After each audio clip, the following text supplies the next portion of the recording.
Dizem que o primeiro é sempre o mais difícil. Depois, o que vem é consequência. Então, que seja para as coisas boas, aqui estou eu de novo para concluir o primeiro vídeo, em que eu dizia que eu me desviei, Jesus foi até a casa de show, imunda, suja, de pecadores, qual eu era um dos principais, e Jesus foi lá e se revelou para mim através do Espírito Santo, e eu tomei a decisão, determinei que eu estaria reconciliando com Jesus, caso ele me quisesse de volta, caso ele me aceitasse. E assim eu reconciliei, fiquei ali mais um bom tempo, servindo ao propósito de Deus. E quero até ressaltar aqui, pontuar que tem muitas pessoas dentro da igreja que olham para um cara insignificante como eu e desprezam a ponto de nem querer cumprimentar, de não saudar com a paz do Senhor. Porque de fato eu sou um ser tão repugnante, tão sujo, que se tirar Jesus de mim não sobra nada, nem verme. Se tirar Jesus de mim, acabou. É só podridão, é charco de lodo, é imundície. E algumas pessoas preferem nem ter comunhão, já olham para mim pensando, né? Até quando ele vai ficar aqui? Até quando ele vai permanecer?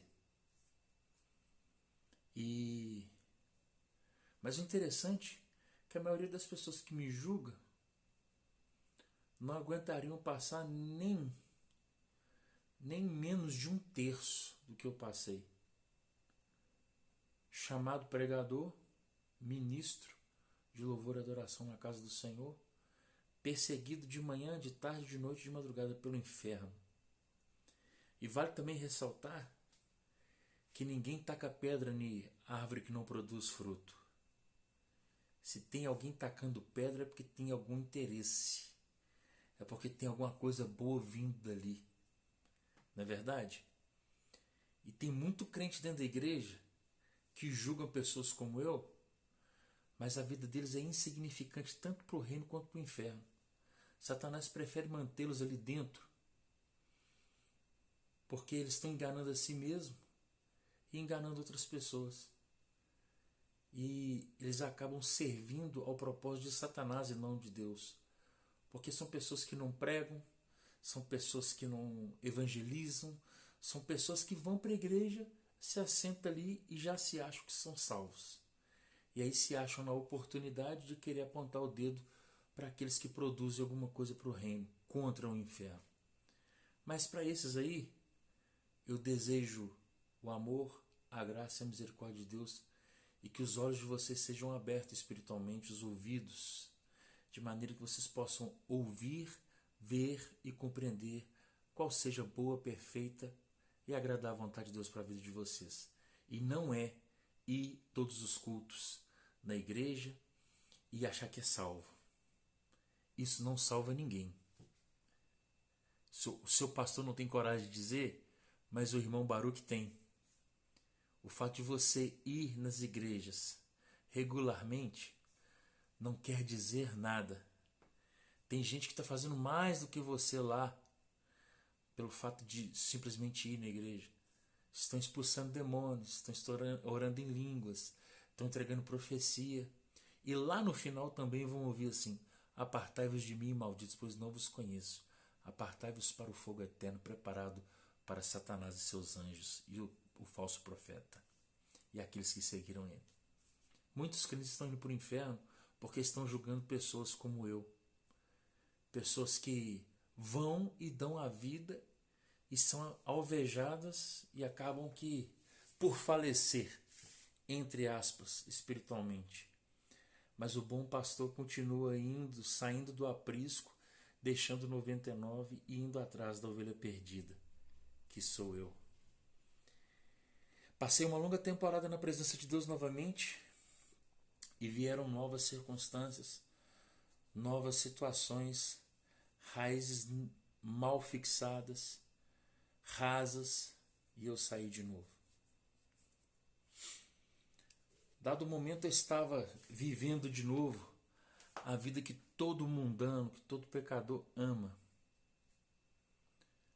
Relacionamento com sexo sem compromisso. Uma vida torta, uma vida medíocre, suja. E sabe o que é que acontece? Quero criar um parâmetro aqui para te dizer que todas as vezes que eu estava na presença de Deus, eu estava passando por luta, por prova financeira, sem trabalho. Às vezes os irmãos da igreja falam assim, vão ali comer alguma coisa ali e tal. E às vezes eu tinha a conta do lanche ou a contribuição do refrigerante ou não tinha nenhuma. E passava muita vergonha por isso. Mas de contrapartida, quando eu saía da igreja, Satanás me dava tudo para me deter longe do caminho do Senhor. Entende? E aí, agora eu não estava mendigando um pedaço de pizza, uma coxinha. Agora eu ia onde eu queria. Churrascarias, pizzaria, shows, estava tudo a meu dispor.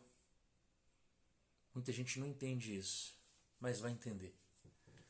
Porque não há nada que esteja escondido que não venha a ser revelado, diz a palavra de Deus. E aí uma noite eu saí com a ex-namorada minha e fomos para uma pizzaria, aliás, para uma churrascaria lá em Betim, comemos carnes exóticas, bebemos bons vinhos e depois fomos para minha casa. O antro de perdição que eu citei antigamente, no outro vídeo. E ali eu me deitei com ela para dormir. Quando foi ali por volta de 5 horas da manhã, 5:30, a sede bateu, depois de comer muita carne temperada, a sede veio e me fez levantar. E aí eu fui até a cozinha correndo, bebi água e voltei. Correndo para a cama, estava fazendo um friozinho, me parece que era junho, julho. E ali, quando eu deitei na minha cama, eu falei assim, agora é só fechar o olho que eu vou dormir. Eu ouvi um barulho assim dentro de mim. E eu abri os olhos. E aí eu senti uma presença no meu quarto. E logo pensei que era o inimigo. Porque eu estava andando errado. Longe de Deus, longe do seu amor, longe do sacrifício de Jesus. Mas eu dei uma pausa, respirei e busquei entender o que estava acontecendo. E eu senti paz no meu espírito. Porque as coisas de Deus são discernidas no espírito e as coisas da carne na carne. O que é nascido da carne é carne, o que é nascido do espírito é espírito. E ali eu entendi quem estava dentro do meu quarto. E pasmem, de novo, Jesus Cristo. Parado entre minha cama e o meu guarda-roupa. E eu sou uma pessoa que eu prezo a verdade. Andei demasiadamente com a mentira. E hoje eu odeio a mentira. Por entender que quem pratica mentira é filho de Satanás. Segundo está escrito em Mateus capítulo 8.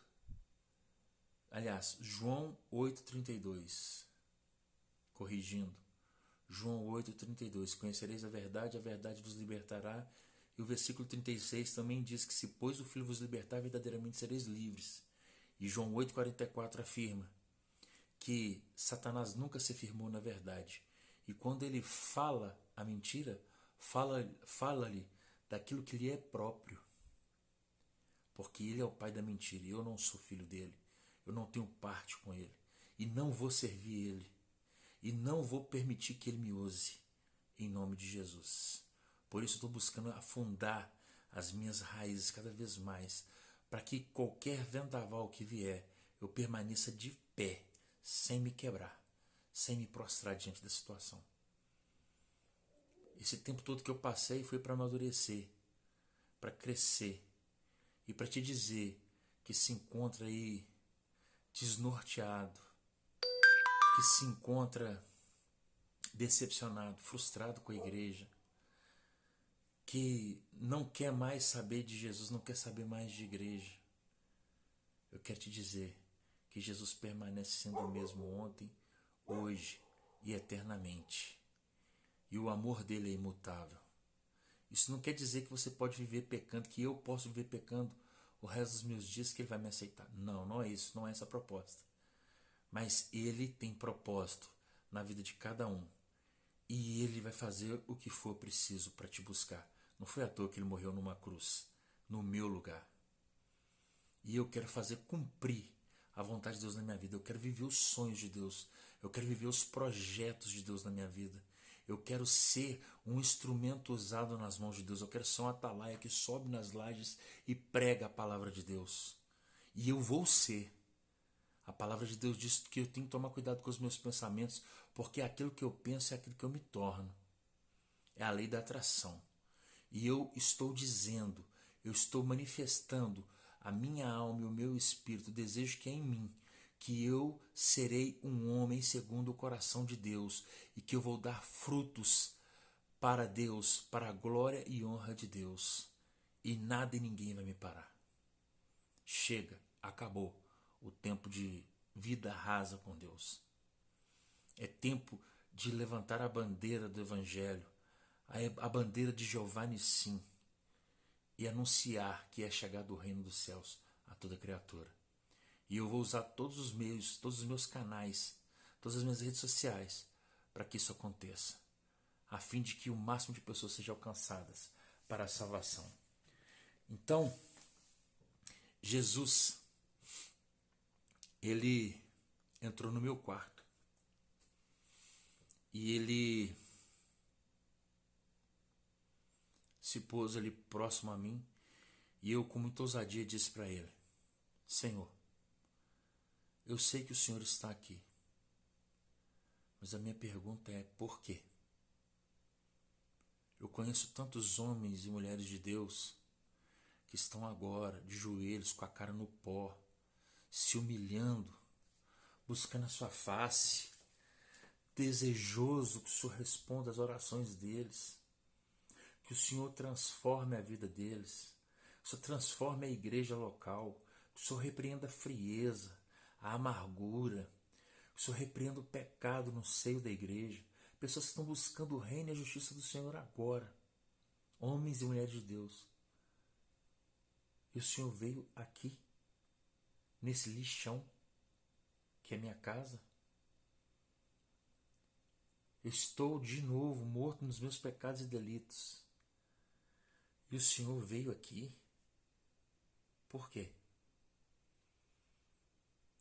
E ele me respondeu com a seguinte palavra, ou com a seguinte frase: eu vim aqui te buscar para casa, pois você é muito valoroso para mim.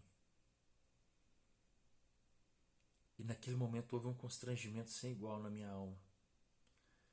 E eu falei: Deus, mas eu estou aqui deitado do lado de uma mulher, que hoje eu me relaciono com ela, mas ela não é minha esposa, eu não contraí um matrimônio com ela, como diz a tua palavra, como ordena pela lei de Deus e pela lei dos homens.